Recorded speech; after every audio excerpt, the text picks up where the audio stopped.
I used to like Yooka Laylee, as in, I remember liking it when I first played it, but never beat it. And I was of the opinion that it's a decent game that was unfortunately wrapped up in the hype of it being the return of 3D platformers. It raised millions on Kickstarter and people were excited, myself included. However, I generally have a disdain for Kickstarter, so I just waited for the game to come out. And of course, the hype was massive. So when it released and was just mediocre, all hell broke loose. And I didn't understand it. That was until earlier this year when I finally beat Yooka Laylee and I saw it for what it is, a rough around the edges, mediocre platformer that has enough charm to carry it to the finish line. But my overall feeling coming out of beating the original was that the controls were all over the place, the levels were empty with an extremely sparse reward loop. And don't get me started on the final boss, it's a multi-phase fight with unclear goals and forces you to face the janky controls in a way nothing else has done previously. And I left the game kind of confused on whether or not it was savable. If it was, it would be a seriously tough job, but I went into Re-Playlee with an open mind. So going into Yooka Replaylee, I was looking out for a couple of things. One, I needed to see a control overhaul. There was so much floatiness and imprecision to the original that it just felt off in every way, shape or form, and the same goes with the combat.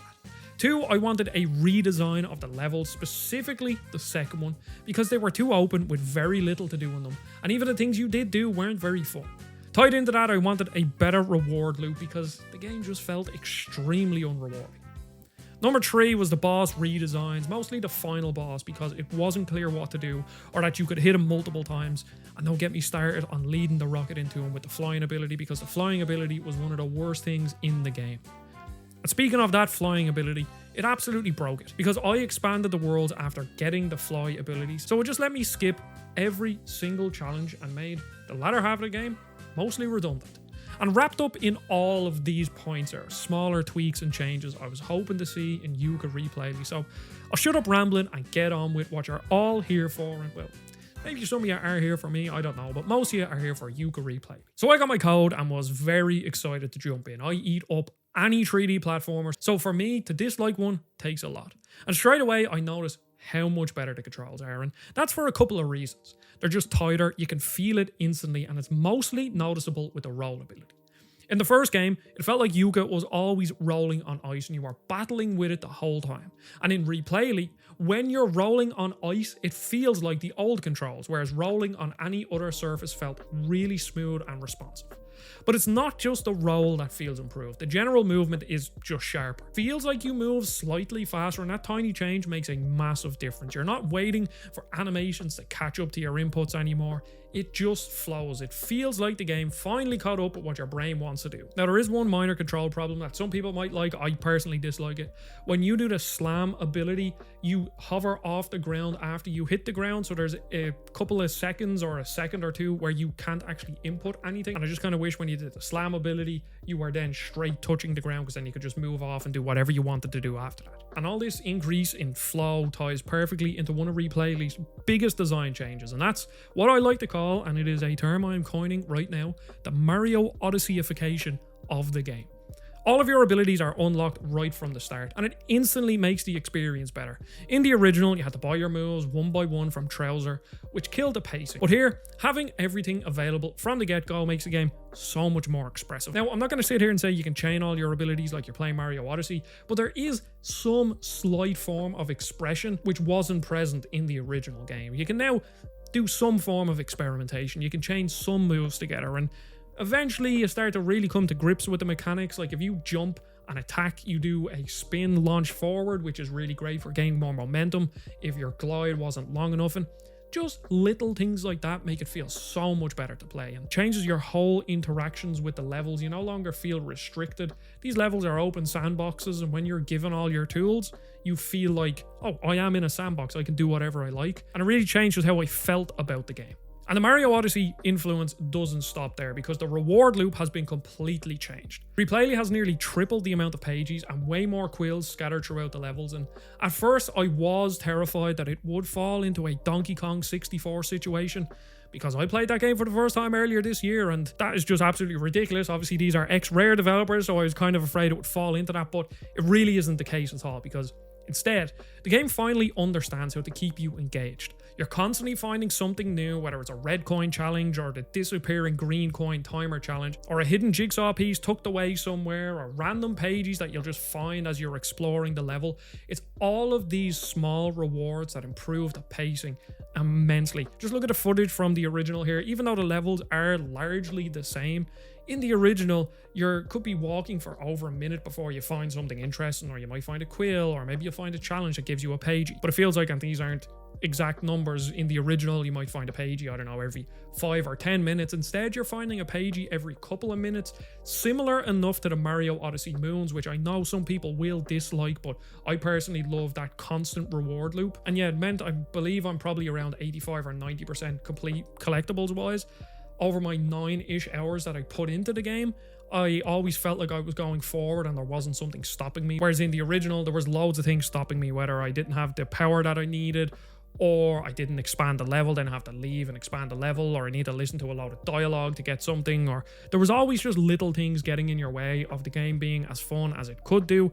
And here they seem to have fixed the majority of the problems. Now, the controls and the feel of the game, they make a massive difference, obviously. And I thought going into it that some levels would need to be completely reworked to make them actually fun. And they have been retweaked, but not recreated, and it's actually not a problem. The opening level is a perfect example, because in the original, it already had some of the stronger designs of all the levels in Yooka Laylee. But in Re-Playlee, the fact that the levels are expanded from the get-go, and the fact that you also have all of your abilities, finally means that there's no pace killers in between certain things. You're not walking from a quill to a quill and taking over a minute, or you're not collecting a pagey every 5 minutes. Instead, that time between rewards has been brought down massively, and it makes a big difference. And see, I could see all the tweaks from the get-go. The new pages placed in smarter spots, routes that guide you naturally without holding your hand, and just this constant sense of momentum where I was always on the lookout for the next thing. And the game just keeps moving with barely any downtime, and let's be real, that's the key with most games, but specifically with 3D platformers. It just proved to me that Playtonic finally understood that, 15-30 second loop that keeps you hooked for the entire playthrough. And if I'm being honest, the opening level was never really a concern, because as I said, I think it is one of the strongest in the original game. But where I was most curious, and honestly the most skeptical, was the Glitter Glaze Glacier. Because in the first game, it was just barren. It was a big icy wasteland with very little to do, and I always found myself rushing through it because there just weren't enough meaningful objectives, and because it was so open, I got the minimum amount of pages just to get out of that level, and then that was it. But Re-Playlee completely fixes that, because within minutes of arriving into the level, I'd already found multiple pages. I found secrets tucked behind ledges and clever little challenges that made me want to explore every corner of the level. And it's still the same environment. It still is an empty, barren, snowy wasteland, but it just feels that tiny bit more alive because you're rewarded constantly. And that curiosity and, that sense of, oh, I'll just collect one more page, or I'll just find 4 more quills, is what the original was desperately missing. And without going too deep into the later levels, it's the same story across the board, because as I keep saying in this video, everything's been improved, not just because of the tighter controls, but because of how everything has been balanced and laid out. It's just a way better experience, and that extends to the dreaded Kartos sections, which I absolutely hated in the original, and they feel completely different now. Back then, they were clunky, slippery, frustrating. I could add in so many more words, but I won't. It's just that side content that just got in the way of me ever wanting to 100% the game. But here, they're difficult, but they're actually fun because you're not bashing your head off a wall dealing with the slippery controls. In the original, they did the typical Donkey Kong Country jump where you had to fall off the ledge and hold your jump and then jump. That never felt good. Just with the controls in general in the original, never really felt good, full stop. So now with the smoother, tighter controls, yes, I would say these are actually harder to do, but because I'm not battling with them, it feels like I'm almost trying to master them and figuring out the route and where to save my cannons and where not to shoot things and how to jump over things. And yes, there is a bit of frustration in doing them because some of them did take me a lot of tries, but again, it feels like I was mastering them and not fighting against the game. And I guess in the grand scheme of things, these Kartos sections are one of the smaller sections. There's one in each level and there is a boss fight, a Kartos boss fight, but it's just the fact that they made those little sections more fun that just makes the overall picture so much better. And honestly, that level of care carries over into one of the areas where Yooka Laylee needed help the most, and that was the boss fights. Because, as I will keep saying, in the original, the boss fights were an extreme source of frustration. They looked fine, they had personality, but because the controls just felt off, the combat feedback felt off, the fights felt harder for the wrong reasons, and you just weren't losing because you didn't understand the pattern, you were losing because the game didn't respond the way you wanted it to 100%.